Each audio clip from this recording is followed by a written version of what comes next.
जब मैं 8 वर्ष का था तो मैंने देखा माँ कमरे के भीतर रो रही थी। मैंने माँ से पूछा, अम्मा तुम रो क्यों रही हो, क्या बात है, मुझे बताओ। तब माँ ने कहा, राम अब तुझे क्या बताऊँ, तू तो अभी छोटा है। तब मैंने कहा, अम्मा अब मैं बड़ा हो चुका हूँ, तीसरी कक्षा में अभी अभी आया हूँ, अब मैं छोटा नहीं रहा हूँ। माँ ने आंसुओं को पोंछते हुए बताया, तेरे नाना तो बहुत पहले ही भगवान को प्यारे हो गए थे।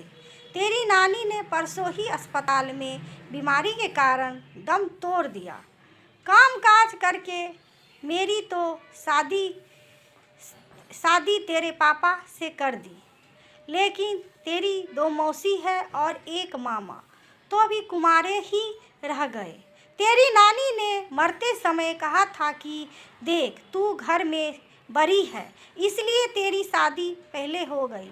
तुझसे छोटी 2 बहनें भी हैं, उनकी शादी की जिम्मेदारी अब तेरे ऊपर है। तेरा छोटा भाई है, उसे माँ की कमी कभी महसूस मत होने देना। कोई अच्छा सा काम सिखाकर उसकी भी शादी तुझे ही करनी होगी। इतना कहकर तेरी नानी इस दुनिया से दूसरी दुनिया चले गई। माँ कुछ और बताती कि पापा घर में आ गए और माँ से कहने लगे, आप भी तो 3 बच्चे अपने भी तो 3 बच्चे हैं, तेरे भाई बहन भी इस घर में आ जाएंगे। रहने के लिए तो इस कमरे में इतनी जगह कहाँ है, कहाँ सोएंगे, क्या खाएंगे। मेरी छोटी सी नौकरी, तनख्वाह भी मामूली सी है, राशन पानी का इंतजाम कहाँ से होगा। तब हमारी दादी जी और हमारे दादाजी कमरे में आकर पापा को समझाते हुए बोले, देखो गोपाल, जिंदगी हमारे हाथों में नहीं होती है, किसी कारणवश हम मर जाएंगे।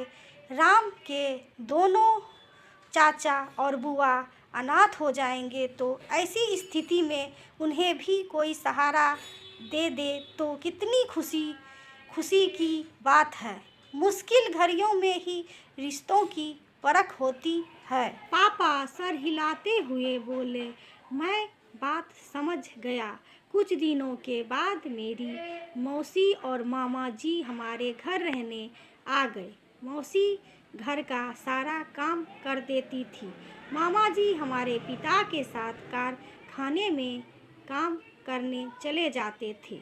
6 साल बीतने के उपरांत जब हमारी मौसी 18 वर्ष की हो गई तो हमारी दादी माँ 2 लड़कों की फ़ोटो लाई। माँ को बताया, एक लड़का ड्राइवर है, दिल्ली में कार चलाता है, दूसरा हलवाई है, प्राइवेट स्कूल में उनका अपना कैटरिंग है।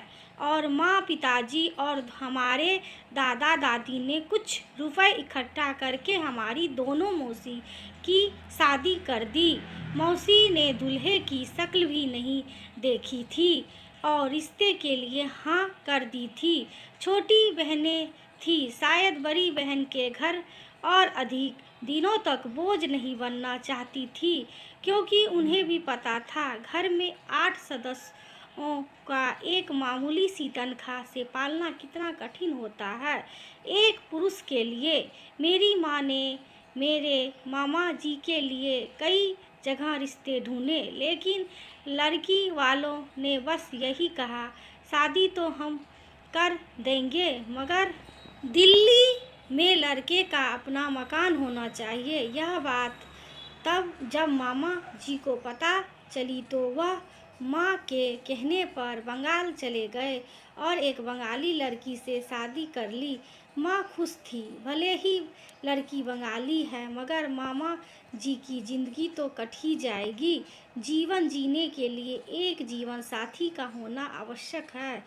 नानी की इच्छा पूरी करने के लिए माँ ने बहुत संघर्ष किया था। पिताजी और हमारे दादा दादी भी पीछे नहीं हटे थे, लेकिन माँ का संघर्ष थमा नहीं था।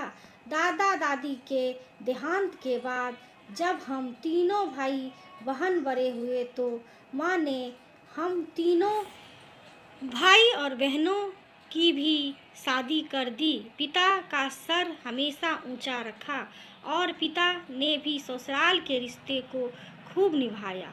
कभी कभी जीवन में कुछ ऐसे मोड़ भी आ जाते हैं, उन परिस्थितियों में खुद ही अकेले हम नायक होते हैं। माँ ने 6 लोगों की शादी की, यहाँ तक कि हमारे 2 चाचा और एक बुआ की शादी के लिए भी पूरी भाग दौड़ और मजदूरी की। कहीं कोई यह ना कह दे कि इसने सिर्फ अपना मायका ही देखा, ससुराल नहीं।